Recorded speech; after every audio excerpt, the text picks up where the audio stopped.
राधे राधे। तो आज हम लोग चर्चा कर रहे हैं 11वें स्कंद के 7वें अध्याय पे। ऑफिशियली आज उद्धव गीत शुरू होगा, जो उद्धव गीत की हम लोग चर्चा कर रहे थे। इससे पहले नव योगेंद्र संवाद चल रहा था, और कल जैसे हमने आखिरी में चर्चा करी, उद्धव जी ने भगवान से प्रार्थना करी कि अगर आप इस पृथ्वी से जा रहे हैं, अगर आप अपने लोक को जा रहे हैं, तो हम सब कैसे रहेंगे? क्या आपने हमारा नहीं सोचा? हम किस प्रकार रहेंगे? भगवान ने उनकी बात सुन के बोला, हाँ उद्धव, आप बोल तो सही रहे हो। अब जो जिस कारण के लिए ब्रह्मा ने और शिव आदि देवी देवताओं ने मुझे बुलाया था, वो कार्य मेरा इस सृष्टि में खत्म हो गया। और ये जो यदुकुल के सारे वंशज हैं, ये भी एक समय के बाद आज से 7वें दिन ये सब भी आपस में लड़के खत्म हो जाएंगे, और ये पूरी द्वारकापुरी भी समुद्र के अंदर ही बिल्कुल बह जाएगी, किसी को पता भी नहीं लगेगा, और मैं यहाँ से चला जाऊंगा। उद्धव जी लगभग रोने लगे। उन्होंने कहा, भगवान आप चले जाओगे तो मैं यहाँ कैसे रहूंगा, मुझे भी लेके जाइए। तो उद्धव जी को अब भगवान बोल रहे हैं, देखिए उद्धव जी, आप इस जगत में जितना भी कुछ देख रहे हैं, जितना भी कुछ सुन रहे हैं, जो भी कुछ आपने अपनी सेंसेस से फील किया है, टच किया है, देखा है, सुना है, ये सारी चीजें इस जगत की जो हैं, ये बहुत ही शाश्वत, ये बहुत ही टेम्पररी है। आप इनको कभी भी असलियत मत मानना, इनको कभी असल मत मानना, टेम्पररी है। जो असल चीज एक्चुअली हम जो देखते हैं, हमें लगता है ये सब सच ही तो है, ये कैसे ये नहीं है? क्या ये मेरा बच्चा नहीं है? क्या ये मेरी बीवी नहीं है? क्या ये घर नहीं है? क्या जो मैं ये छोड़ रहा हूँ ये नहीं है? ये सब है, पर ये सब टेम्पररी है। ये जगत जो है, इसे बताया गया, ये दुखालयमय और अशाश्वत। अशाश्वत मतलब टेम्पररी, बहुत टेम्पररी है। तो जो टेम्पररी होता है उसको हम सत्य नहीं मानते। जैसे एक स्वप्न है, स्वप्न में हम जो कुछ फील करते हैं वो सब सही लगता है। जैसे एक व्यक्ति ने अगर कोई डरावना सपना देखा, तो वो उस समय बिल्कुल असल में डर का एक्सपीरियंस कर रहा है, उसे उस समय नहीं पता कि ये स्वप्न है। तो जो जिस समय तक वो स्वप्न चल रहा है, उस समय तक वो असलियत ही लगती है, पर स्वप्न से उठ जाने के बाद पता लगता है, ओह ये तो स्वप्न था। इसी प्रकार से ये जगत जो है, ये एक स्वप्न की तरह है, थोड़ा लंबा है स्वप्न से, पर अगर हम पूरी एग्जिस्टेंस देखें, जब से हम हैं तब से, ये तो बिल्कुल उससे भी छोटा समय है जितना एक रात्रि में एक व्यक्ति स्वप्न देखता है। बहुत छोटा सा पार्ट है हमारी एग्जिस्टेंस का। हमें लगता है कि ये सब कुछ है, मगर ये क्योंकि टेम्पररी है, जैसे स्वप्न को हम असलियत नहीं मानते, ऐसे ये टेम्पररी है। थोड़े से समय में मैं इस शरीर के बाद दूसरा शरीर ले लूंगा। अब जब दूसरा शरीर ले लूंगा तो पीछे मुड़ के देखूंगा इस शरीर में, तो ऐसे लगेगा एक स्वप्न की तरह था, उस शरीर में बस ये हुआ, अब तो मैं ये शरीर हूँ, पर ये शरीर भी स्वप्न है। तो जब व्यक्ति अपने स्वरूप में ऊपर पहुंच जाता है, वो तब देख पाता है कि ये तो ऐसे बस छोटा सा टेम्पररी स्वप्न ही तो था, असल में तो मैं यहीं को बिलोंग करता था, मैं ठाकुर जी का ही अंश था, मैं भगवान का अंश था, और अंश के पास पहुंच गया। तो इस प्रकार से भगवान ने उद्धव जी को समझाया कि देखिए, जितनी चीज आप अपनी इंद्रियों से देख रहे हो सब अशाश्वत है, ये सब टेम्पररी, आप कभी किसी को असल मत मानना। और मेरे जाने के बाद दुर्भाग्य और बढ़ता जाएगा कलयुग में। आप उस सबसे बिल्कुल अछूते रहना, आप इन सबसे एकदम अलग रहना, इस जगत में रहते हुए भी इस जगत की चीजों में आसक्त मत होना। आप प्रत्येक जीव, परिस्थिति, समय, सब में मेरी उपस्थिति ही देखना, ये जानना कि ये सारी सृष्टि मुझ में और मैं इस सारी सृष्टि के भीतर हूँ। और जब ये सब मानते हुए आप नेचुरली, स्वाभाविकता, आप ये अच्छा है, ये बुरा है, ये करने से लाभ होगा, ये करने से हानि होगी, इन सब चीजों से आप उठ जाओगे। और जब आप धर्म के रास्ते पे चलोगे, तो आपके लिए ये स्वाभाविक हो जाएगा। ये सारी चीजें आपको ऐसा सोच, जब आप मतलब मेरी उपस्थिति जब आप सपने देखोगे, तो आपके लिए धर्म के पथ पर चलना स्वाभाविक हो जाएगा। आप इसलिए नहीं करोगे कि ये करने से पाप लगेगा, ये करने से भक्ति बनेगी, ये सब आपको सोचना नहीं पड़ेगा।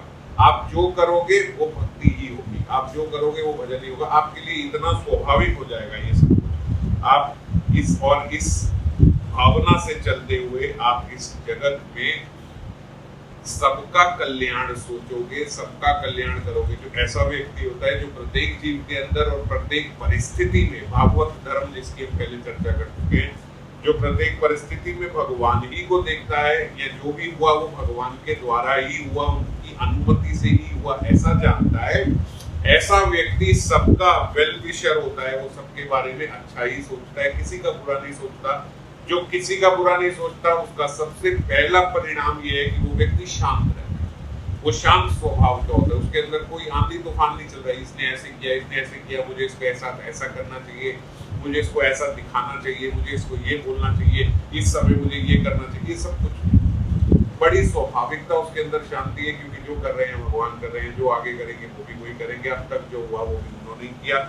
ऐसी शांति जब किसी को मिल जाती है और कोई मेरे दर्शन सब में करता है, तो भगवान उद्धव को बता रहे हैं, उद्धव तो वो व्यक्ति इस जन्म मृत्यु के चक्कर से स्वाभाविकता उठ जाता है। आप मेरा फेवर मत लो, आप ये मत देखो कि मैं अपने फेवरेट को उठा के अपने साथ ले गया। जो मैं आपको ज्ञान दे रहा हूँ, आप कुछ साल इसका पालन करो, बस कुछ समय बाद आप मेरे पास ही वापस आ जाओगे। तो समझो इस ज्ञान से, इस छोटे से ज्ञान से जो अभी तक हमने बस लिया, बस इतने से ज्ञान से भगवान ने बता दिया कि किस प्रकार भगवत प्राप्ति हो सकती है। बस इतना सा ही अगर हम कर ले तो भगवत प्राप्ति का रास्ता भगवान ने उद्धव को शॉर्ट में बता दिया।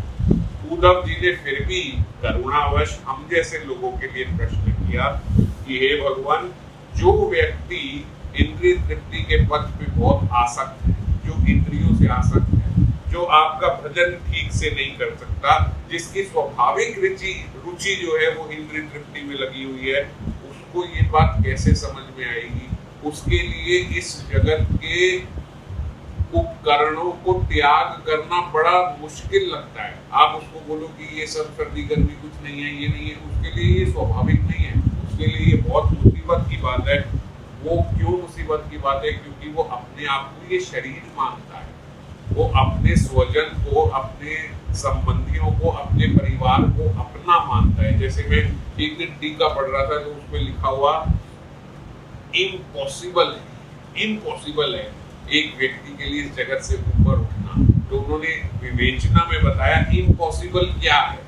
With I and me it is impossible. I और एम अगर लग जाए तो वो इम्पॉसिबल है, आई एंड मी। और अगर आई एंड मी, मैं और मेरा ये हट जाए तो इवन इम्पॉसिबल बिकम्स पॉसिबल। बस ये आई मी हटा दो, इम्पॉसिबल बिकम्स पॉसिबल। तो यही उद्धव ने भगवान को बोला कि भगवान ये जो मैं और मेरा लगा हुआ है ये हमारे लिए स्वाभाविक है, तो मेरे जैसे मूर्ख दास को आप थोड़े सरल शब्दों में समझाएं कि मैं इससे कैसे निकल पाऊंगा। भगवान ने बोला देखो,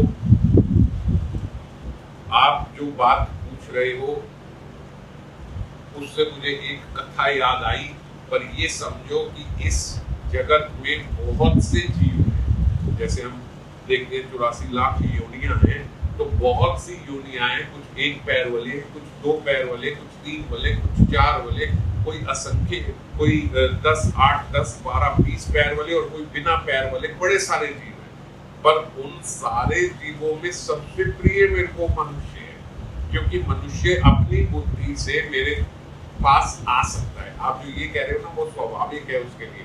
अगर मनुष्य बुद्धि लगाए, अगर वो विवेक से काम करे, आप बाकी सब जीवों के लिए कहो कि वो सब ये नहीं कर सकते तो मैं मान सकता हूँ, क्योंकि उनके पास विवेक नहीं है। पर मनुष्य के पास विवेक है, वो अगर विवेक से कार्य करे तो वो मेरे पास आ सकता है। और आपकी बात सुन के मुझे एक घटना याद आ गई, जो यदु, राजा यदु जो थे ययाति के पुत्र, उनके और अवधूत के बीच की जो बात है, जो बीच की उनकी चर्चा है, वो मुझे याद आ गई, वो मैं आपको सुनाता हूँ।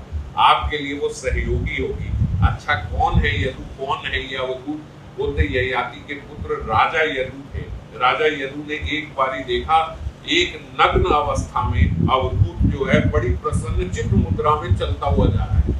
तो यदु ने सोचा मैं तो राजा हूँ, और मैं राजा होके कभी इतना प्रसन्नचित्त मुद्रा में नहीं निकला, मैं राजा होके कभी इतना सुख, इतने आनंद में ऐसे नहीं निकला। ऐसा मालूम होता मैं फकीर हूँ और ये राजा है, और जबकि ये फकीर के पास भीतर तो इसके शरीर पे कपड़े भी नहीं है, और तब भी इसके भीतर ऐसी प्रसन्नता। ये क्या राज है? यदु बोलते अपनी छत पे खड़े थे और वो नीचे से निकलता हुआ जा रहा था। उन्होंने आवाज लगाई, ये फकीर जरा रुक, तुझसे बात करनी है। ये करने के लिए बोलते वो उनके पीछे भागे, फकीर आगे आगे, भूत आगे आगे भागा, राजा पीछे पीछे भागा। भागते भागते भागते भागते कई किलोमीटर भागने के बाद बोलते राजा के वस्त्र तक फट गए, उनके मंत्री सब घोड़े हाथी लेके पीछे तक भागे। अरे राजा को क्या हो गया, किस प्रकार भाग रहे हैं ये राजा, आज क्या हो गया, इतने विचलित हो गए। और वो नग्न अवस्था में अवधूत आगे आगे आगे आगे भागे जा रहे, पीछे पीछे राजा। राजा के वस्त्र धीरे धीरे धीरे धीरे करके, अब जब कोई तेजी से भाग रहा है तो वो वस्त्र फटते गए, उतरते गए।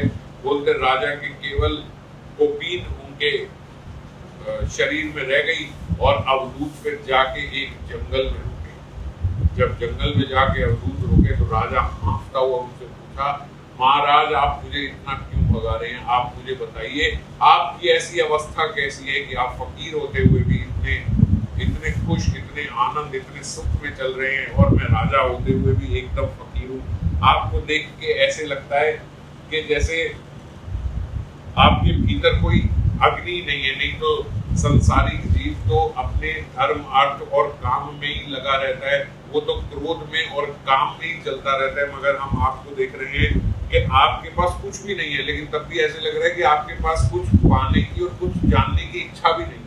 आपकी चाल देख के मैं बता सकता हूँ जिस मस्त चाल से आप चल रहे थे, आपसे ज्यादा प्रसन्नचित्त व्यक्ति कोई नहीं है।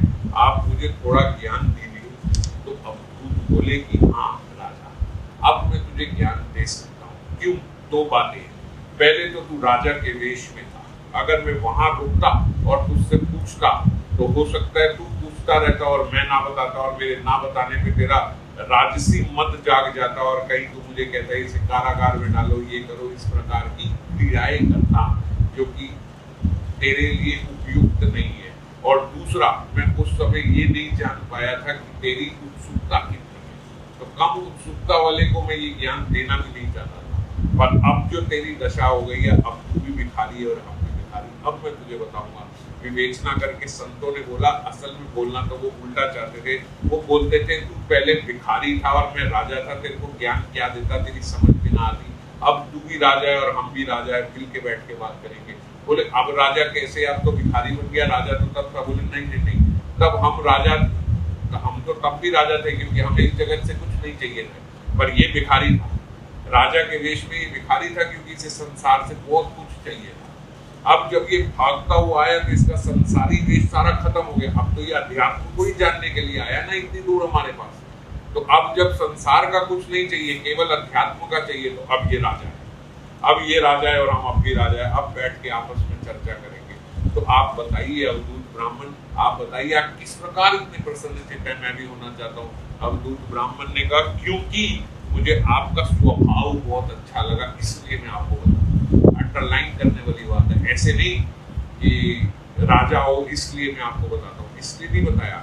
31वें श्लोक में आप देखो, उन्होंने बोला क्योंकि आपका स्वभाव मुझे बहुत अच्छा लगा, मैं प्रसन्न हूँ आपके स्वभाव से, आपकी इच्छा देख के मैं प्रसन्न हूँ, तो इसलिए अब मैं आपको बताता हूँ। मैंने अपने जीवन में 24 गुरु धारण करे हैं और उन 24 गुरुओं से मैंने जो जो सीखा है मैं वो सदा अपने चित्त में रखता हूँ। बस इतनी सी बात समझ लो। केवल 24 शिक्षाएं जो मैंने 24 गुरु से ली हैं, वो शिक्षाएं मैं अपने हृदय में लेके घूमता हूँ, इसलिए मुझे इस जगत से कुछ नहीं चाहिए। अच्छा मुझे बताइए क्या क्या सीखा आपने? उन्होंने बोला मेरे पहले गुरु जो है वो पृथ्वी है। पृथ्वी पृथ्वी कैसे बोलते? पृथ्वी से मैंने सहनशीलता सीखी। आप जितना मर्जी खुदाई करो, जो मर्जी करो, कहीं इधर खोद रहे हैं, कहीं उधर खोद रहे हैं, अपने चरणों से ही ठोकर मारते मारते हम पृथ्वी पर चलते हैं। पर पृथ्वी तब भी माता है, पृथ्वी को तब भी माता का दर्जा दिया गया, बहुत सहनशील है। वो कभी किसी के बदले का भाव नहीं रखती कि आपने मुझे को इतना खोद दिया, आपने ये कर दिया, आपने यहाँ ये कर दिया, आपने वहाँ वृक्ष काट दिए, बंजर बना दी भूमि, सब कोई किसी के प्रति कोई बदले का भाव नहीं। तब भी माता के समान हमेशा जीवों पे कृपा ही करती आई है। तो ऐसे ही हमें भी जीवन में सहनशील होना चाहिए कि कोई भी हमारे पथ पे कितने भी रोड़े अटकाए, हम उसको मारने ना भागे, हम अपनी प्रगति पे चलते हैं, उसकी तरफ ध्यान नहीं दे रहे कि ये हमें तंग कर रहा है, ये हमें गाली दे रहा है, ये कर रहा है, वो कर रहा है, कुछ नहीं। जिस प्रकार पृथ्वी सहनशील है वो सब छोड़ो, जो कोई कुछ कर रहा है, जो दे रहे हैं, तब भी आप जितना मर्जी जमीन को खोद दो, जितनी मर्जी काट के उसमें से नहरें निकालो, तब भी जहाँ पृथ्वी में बीज डालोगे वहां वृक्ष उगेगा कि नहीं उगेगा? उगेगा ना। तो इसी प्रकार से बोलते पृथ्वी अपने रास्ते पर चल रही है, वो कभी किसी को देती नहीं। ऐसा सहनशील व्यक्ति को होना चाहिए। दूसरे गुरु मेरे पहाड़ हैं। पहाड़ों से आपने क्या सीखा गुरुवर? बोलते पहाड़ों से मैंने ये सीखा कि आप कितने भी बड़े हो जाओ, कितने भी विशाल क्यों ना हो जाओ, चाहे धर्म में चाहे अर्थ में कितने भी बड़े आप क्यों ना हो जाओ, पर आपका जीवन सदा दूसरे के लिए ही होना चाहिए, सदा सेवा के लिए होना चाहिए। आप देखो पहाड़ कितने बड़े हो गए पर वृक्ष लगा के वातावरण को शुद्धि करते हैं, उसमें फल फूल पौधे जितने लगते हैं सब दूसरों के लिए। पहाड़ का विशाल काय अपने लिए क्या, वो अपने लिए क्या करता है? पहाड़ केवल दूसरों के लिए। तो इसीलिए पहाड़ों से मैंने ये सीखा। तीसरे गुरु मेरे वृक्ष। अच्छा गुरुवर, वृक्ष से क्या सीखा? बोलते वृक्ष से मैंने करोड़ अपनी सही शुद्ध, ये तो हमने भी चर्चा करी है, तो इन्होंने भी ऐसा ही बोला कि वृक्ष से मैंने सीखा कि केवल देना ही देना धर्म है, बस किसी से कोई अपेक्षा नहीं रखनी। जिस प्रकार वृक्ष केवल देता ही देता, कभी लेने की अपेक्षा किसी से नहीं रखता। आप कहीं जाओगे, आप काट दोगे तो भी आपके फर्नीचर के काम आएगा, आप फल तोड़ लो दूसरा फल आ जाएगा, आपको छाया चाहिए आप उसके नीचे बैठ जाओ, आपको कार्बन डाइऑक्साइड लेके आपको ऑक्सीजन देगा, पर चाहिए कुछ नहीं, उसे कुछ नहीं चाहिए वृक्ष को। आप कहीं आप देखते हो कि वृक्षों को जंगलों में कोई पानी डालने जाता है? जहाँ जहाँ वृक्ष है उन्हें कोई पानी, वो पानी भी अपने आप से पृथ्वी से ले लेता है। वृक्ष को किसी से कुछ नहीं चाहिए, वो केवल देना ही देना जानता है। और दूसरा, जितना साधारण जीवन हो उतना अच्छा है, जैसे वृक्ष का। अब आप कहोगे साधारण जीवन कैसा? तो बोलते कोई इंद्रिय तृप्ति नहीं। कैसे इंद्रिय तृप्ति नहीं? बोलते जितने मर्जी मीठे फल वृक्ष में आए, जितने मर्जी सुंदर फूल आए, केवल आपके लिए। मुझे क्या चाहिए? केवल पानी। वृक्ष केवल पानी लेता है और इतने सुंदर सुंदर पुष्प और फल देता है, इतने मीठे रसीले फल, लेकिन लेता क्या है? केवल पानी। तो इसीलिए वृक्ष से मैंने ये सीखा कि जीवन सदा साधारण ही होना चाहिए। कोई वृक्ष अपना फल खुद नहीं खाता, वो केवल पानी लेता है, फल दूसरों के लिए। इसी प्रकार से अपना जीवन होना चाहिए, जितना भी आया सब देने के काम है। अपना जीवन बिना इंद्रिय तृप्ति के साधारण जीवन। और मेरे चौथे गुरु हैं हवा। हवाओं से आपने क्या सीखा? बोलते हवा जो है वो कितने सारे चीजों को स्पर्श करती हुई जाती है, पर इतनी सारी चीजों को स्पर्श करते हुए भी किसी को लेके नहीं जा रही है, वो अपना ही चल रही है अपनी गति से। इसी प्रकार से जैसे हवा अगर गुलाब के ऊपर से गई तो खुशबू लेके चली गई, किसी दुर्गंध वाली जगह पे गई तो थोड़ी देर दुर्गंध पे कर दिया, पर थोड़ी देर के बाद सब खत्म, वो खुशबू भी खत्म, वो दुर्गंध भी खत्म, वो अपना चलती जा रही है, जहां गए जैसा लिया। तो ऐसे ही जैसे हम कभी मनुष्य का शरीर मिला, कभी पशु का शरीर मिला, कभी स्त्री का शरीर मिला, कभी रोल हमें जिंदगी में, कभी गुरु बनने का रोल मिला, कभी शिष्य बनने का रोल मिला, कभी किसी का भाई बनने का रोल मिला, किसी की बहन बनने का रोल मिला, पर हमें समझना चाहिए मैं केवल एक जीवात्मा ही हूँ और मेरा लक्ष्य अपने परमात्मा से मिलना है, मेरा लक्ष्य उनकी सेवा में पहुंचना है। इस लक्ष्य पे चलते चलते चलते हम जाएं, जो बीच में जितनी चीजें आती जा रही है वो आती जा रही है, जाती जा रही है, सब करेंगे, वो केवल अपने लक्ष्य पे केंद्रित रहे। मेरे पांचवें गुरु आकाश है। आकाश से आपने क्या सीखा? बोले आकाश से मैंने ये सीखा कि जिस प्रकार आकाश सर्वज्ञ है, सर्वज्ञ, आप कहीं भी चले जाओ तो ऊपर आकाश होगा ही होगा। तो इस प्रकार मैंने देखा कि आत्मा और आत्मा के साथ परमात्मा सर्वज्ञ है। आप कोई भी जीव ले लो, आप किसी भी व्यक्ति, किसी वस्तु कहीं भी देख लो, सबके भीतर परमात्मा तो है ही। आप बोलोगे निर्जीव के अंदर कैसे परमात्मा है? जीवों के तो अंदर है, निर्जीव के अंदर कैसे? बोले जो निर्जीव है वो भी तो भगवान की ही शक्ति है, जब ये सारी सृष्टि भगवान के उदर में है। अब हमारे पेट में कोई चीज है, जब तक हमने नहीं खाई तब तक खाना है, जब पेट में चला गया तो वो पेट में जाके वो मैं ही तो बन गया, समझ गए? अब उससे जो एनर्जी मिलेगी, जो रक्त बनेगा, सब बनेगा, वो मैं ही बन गया ना, वो शरीर ही बन गया। तो इसी प्रकार से आत्मा परमात्मा तो सबके भीतर है। तो मैंने आकाश से ये सीखा कि सबके भीतर परमात्मा है। जिस प्रकार आकाश सर्वज्ञ है, परमात्मा भी सर्वज्ञ है। इस बात को हमें मान के चलना चाहिए। मेरे छठे गुरु है पानी। अच्छा, पानी से आपने क्या सीखा? बोले बहुत गहन शिक्षा है पानी से लेनी। वो क्या बोलते? जिस प्रकार संत होते हैं ना, संतों का व्यवहार पानी सा ही होता है। कैसे? बोलते जहां जगह मिली वहां निकल गए। ये इसने पत्थर ने रोका, इस पत्थर ने रोका, इधर माटी ने रोकी, उधर ईंट ने रोकी, फिर भी कई जगह मिली, इधर इधर इधर इधर करके निकल गया पानी। तो इसी प्रकार से जीवन में हमेशा फ्लेक्सिबल होना चाहिए। अडिग नहीं, मैं तो ऐसे ही हूँ, मैं तो रात को 2 रोटी ही खाता हूँ, मैं तो यही सब्जी खाता हूँ, मेरे को तो ऐसे एसी चाहिए ही चाहिए, मेरे को तो ये गाड़ी चाहिए, मैं तो ऐसे बाइक में घूमता हूँ, मुझे तो इस मौसम में रहने की आदत है, मैं ये नहीं छोड़ के जा सकता, मैं तो इस यही नौकरी कर सकता, कुछ नहीं। One should be very flexible in life। जो है जैसे है बस चल के निकल गए। क्यों? क्योंकि जीवन का लक्ष्य इनमें फंसना नहीं।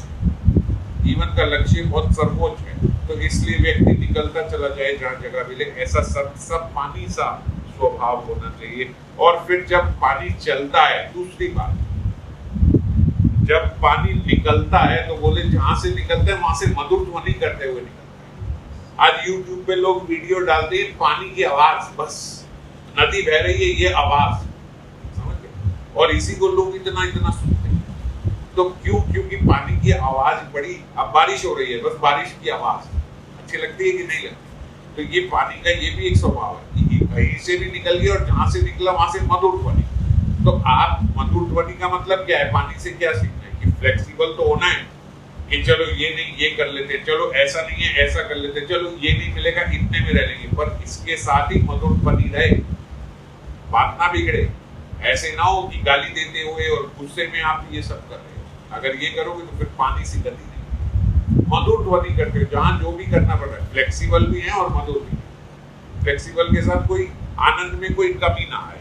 और तीसरा बोलते जिस प्रकार पानी सबको शुद्ध करने वाला है, जैसे हम कोई भी बात हो तो पानी से हाथ धो लेते हैं, इस प्रकार हमारी संतों का, हमारा संतों जैसा स्वभाव होना चाहिए कि जिस प्रकार पानी सबको शुद्ध करता है, उस प्रकार हमारी वाणी और हमारा स्वभाव भी लोगों को शुद्ध करे, आनंद दे, किसी को विचलित ना करे, किसी को और खराब ना करे। 7वें गुरु मेरे आग है, अग्नि।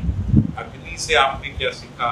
बोले अग्नि से मैंने ये देखा कि कई बारी अग्नि दिखती है और कई बारी अग्नि नहीं दिखती है। कई कोयले में हम देखते हैं ना कि छुपी हुई आग रहती है, थोड़ी सी हवा दो तो फिर आग उसमें से आ जाती है। तो वैसे बोलते आग दिखती भी है और आग नहीं भी दिखती।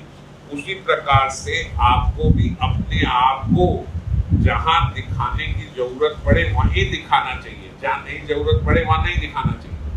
जैसे अवधूत ब्राह्मण ने ऐसे ही नग्न अवस्था में भागते जा रहे हैं, कहीं क्लेम करते हुए नहीं जा रहे, अबे तुझे पता है मैं कौन हूँ, तू हमारे सामने बोल रहा है। जड़ भरत का कैसा स्वभाव था? कोई समझा रहा है आप समझा रहे, आपको कोई ज्ञान देता हुआ जा रहा है, आप लेके निकल जाए। हर जगह सबको ज्ञान देने की जरूरत नहीं है, सबको समझाने की जरूरत नहीं है, सबको मैं कौन हूँ तू जानता नहीं है ये बोलने की जरूरत नहीं है। इस प्रकार अग्नि है, जब जहाँ दिखाना है वहीं दिखाना है, जब जहाँ बोलने की जरूरत हो वहीं बोलना है, जब जहाँ आपको कोई सुनना चाहे तो ही बोलना, नहीं तो कोई बात नहीं। जब कोई आपको सुनाना चाहे तो शांत रखने की तरह जितना बड़े सुनाई दे, और जब कोई हवा दे और आपको प्रोवोक करे, जैसे अब राजा भागे इनके पीछे और इतनी दूर आए, इतनी दूर हवा देते रहे तो इनके भीतर से अग्नि निकली है। अब तो इसीलिए बोलते हैं जब जहाँ रिवील करना हो वहीं पे रिवील करने समय तो बोलते जो गुरुवर हैं वो भी अपना गुरुत्व अपने शिष्यों को ही दिखाते हैं। गुरुत्व मतलब अपना ज्ञान और भजन उन्हीं के साथ शेयर करते हैं, क्योंकि वो जानते हैं अगर नहीं कोई शिष्य आता, सब ऐसे आते तो वो साधारण से बने रहते, वो उसके सामने कुछ बोलते नहीं। इस प्रकार मैंने अग्नि से ये सीखा कि कहाँ होना चाहिए, कहाँ बोलना चाहिए, कहाँ नहीं बोलना चाहिए। मेरे 8वें गुरु है चंद्रमा, चांद। चांद से आपने क्या सीखा? बोले जिस प्रकार चांद देखो पूर्णिमा से अमावस्या, अमावस्या से पूर्णिमा, उसकी जो अवस्थाएं हैं, जो कृष्ण पक्ष और शुक्ल पक्ष है, कभी एक बारी बढ़ता जाता है, एक बारी घटता जाता है। इसी प्रकार से मैंने जीवन में देखा कि दुख की अमावस्या भी आएगी और सुख की पूर्णिमा भी आएगी, और फिर सुख की पूर्णिमा के बाद फिर दुख की अमावस्या आएगी। तो जीवन भी ऐसा ही चलता है, कभी ऊपर जा रहा है, कभी नीचे जा रहा है, कभी ऊपर जा रहा है, कभी नीचे जा रहा है, कभी बहुत कुछ मिल रहा है, कभी नहीं मिल रहा। अब हम जैसे फक्कड़ लोगों को कभी खाने को मिले तो 56 भोग मिल जाए, नहीं मिले तो चने नहीं मिले चबाने को, कई बार तो उपवास 3-4 दिन करके, ये जीवन का नियम है। जो ग्रस्त है वो भी ऐसे ही देखें, कभी सुख कभी दुख, कभी सब निकलता जा रहा है, कभी कुछ आता जा रहा है। पर जिस प्रकार चंद्रमा विचलित नहीं होता और हर अवस्था में उसका एक सौंदर्य ही लोग देखते हैं, हर अवस्था में उसका सौंदर्य देखते हैं कि इसी प्रकार से आपका जीवन होना चाहिए। सुख दुख आता रहेगा पर आप विचलित ना हो, बल्कि आपका जीवन एक उदाहरण बने जो लोग देखें कि इतनी बार उतार चढ़ाव होते रहे पर ये कभी विचलित नहीं हुए, ये सदा इनकी खूबसूरती मतलब इनका सुंदर स्वभाव हो ही बना रहा। जिस प्रकार चंद्रमा जिस भी अवस्था में वो शीतलता ही देता है, ऐसा नहीं कि छोटा हुआ तो आग बरसाने लगा और बड़ा हुआ तो शीतल हो गया, ऐसे नहीं। या बड़ा हुआ तो आग बरसाने लगा और छोटा हुआ तो शीतल नहीं। कोई अवस्था, हर अवस्था में वही एक ही स्वभाव रहेगा, दूसरों के लिए शीतल। जो दूसरों के लिए शीतल है वो अपने लिए सबसे पहले शीतल होगा। उसके बाद फिर अग्नि की बात करने लगे वो आगे के श्लोकों में। उन्होंने बोला कि अग्नि की लपटें जिस प्रकार कभी तेज हो जाती है, कभी कम हो जाती है, एक साधारण जीव समझ ही नहीं पाता। अग्नि की लपटें कभी देखी है? कभी पता नहीं है कि कोई अग्नि की कोई एक फ्लेम बड़ी ऊपर चली गई, कोई एक फ्लेम बड़ी नीचे रह गई, कभी छोटी सी हो गई, कभी इतनी बड़ी हो गई। इस प्रकार से होती है ना, कोई कंसिस्टेंट तो है नहीं कि अग्नि ऐसे होती है। तो बोलते हैं जिस प्रकार उसकी अग्नि आती जाती रहती है और कोई उसको ऑब्जर्व नहीं कर पाता ठीक से, इसी प्रकार से जीव का भी जो उतार चढ़ाव है वो चलते रहते हैं, कभी ऊपर गए कभी नीचे गए। अब चंद्रमा की बात करते करते वो फिर अग्नि पे आ गए। बात अभी 8वें गुरु चंद्रमा की हो रही थी और 7वें गुरु अग्नि थी। अब फिर अग्नि की बात पे आ गए क्योंकि ये मिलती जुलती है चंद्रमा से जिस प्रकार। तो अब अग्नि से भी बोलते ये सीखा और इसको, इस तत्व को आगे की बात करते हुए फिर पीछे की बात करें, बोलते इसको सिंह अवलोकन भी कहते हैं। इंग्लिश में बोले तो लॉइंस ग्लैंस, सिंह अवलोकन बोलते। सिंह अवलोकन क्यों बोलते? जिस प्रकार शेर जब आगे चलता है तो आगे भी देखता है और पीछे भी देखता है कि समझ में आ रही है कि नहीं आ रही है, फिर आगे भी चलता है। तो इसी प्रकार से कई संतों का ऐसा भाव होता है, सिंह अवलोकन सा। वो आगे की बात भी करते फिर एक पीछे की बात भी करते। तो बोलते इसीलिए इन्होंने अपने 8वें गुरु चांद की बात बताने के बाद फिर 7वें गुरु अग्नि की बात करी। इनके 9वें गुरु जो है वो सूर्य है। बोले मेरे 9वें गुरु जो है वो सूर्य है। सूर्य से आपने क्या सीखा गुरुवर? बोलते सूर्य जिस प्रकार जब इस पृथ्वी पर पड़ता है तो नदियों का, समुद्रों का पानी सुखा के ले लेता है और फिर कुछ समय बाद वर्षा के रूप में वही बादलों से पानी वापस ले देता है। तो ऐसे ही हमारा स्वभाव भी होना चाहिए। अगर कहीं किसी से कुछ लिया है तो और शीतल करके उसको वापस देने का भाव है। संतों का भाव ऐसा ही होता है कि अगर आप सोचते हो आप कुछ संतों को दे आओगे, आप कुछ चावल दे आओगे, आटा दे आओगे, थोड़े पैसे दे आओगे, पुष्प अर्पण कर दोगे, आपने कुछ दे दिया। जीव अहंकार में आता है कि अरे हमने इतना किया, ये आप संतों को कुछ नहीं दे सकते। आपने जितना दिया कई गुना बढ़ा के वो आपको दे देंगे। आपने एक बोरी चावल दिया, संत ने रख लिया और आपको क्या पता उन्होंने आपके लिए एक माला कर दी और आपके कितने जन्मों के पाप हटा दिए। तो इसीलिए संतों को देते समय कभी ये भाव ना रहे कि हमने कुछ दिया, आप दे ही क्या सकते। अरे जिनकी रक्षा के लिए ठाकुर जी खड़े रहते हैं, आप क्या दे सकते हो? आप सौभाग्य मानो कि भगवान ने आपको चूज कराया कि आप उनकी सेवा कर सकते हो, वरना ठाकुर जी तो पूरी पृथ्वी से उनकी सेवा करा दी, उनके लिए क्या है, उनके बाद। और आप जो देते हो तो सूर्य से उन्होंने ये सीखा कि हमारा स्वभाव ऐसा होना चाहिए। किसी से कुछ लिया है, अगर उन्होंने खारा पानी समुद्र का उठाया है तो मीठा पानी वर्षा के रूप में वापस कराए सूर्य। इसी प्रकार से आप किसी से अगर कुछ लेते हो तो उसको शीतल करके वापस करने का प्रयास करो। ये नहीं कि जो लिया वो दिया, ऐसा नहीं। लिया खारा, दिया मीठा पानी। समुद्र का पानी पिया नहीं जा सकता पर वर्षा का पानी पिया जा सकता है। तो इसीलिए लो, लेकिन जो लो उसको और शीतल करके वापस करो। ये उन्होंने सूर्य से सीखा। 10वें गुरु के हैं कबूतर। बोले महाराज कबूतर से क्या सीखा? बोले कबूतर से मैंने अभी तक जितने 9 गुरु थे पिछले, उन 9 गुरु से सीखा क्या करना चाहिए।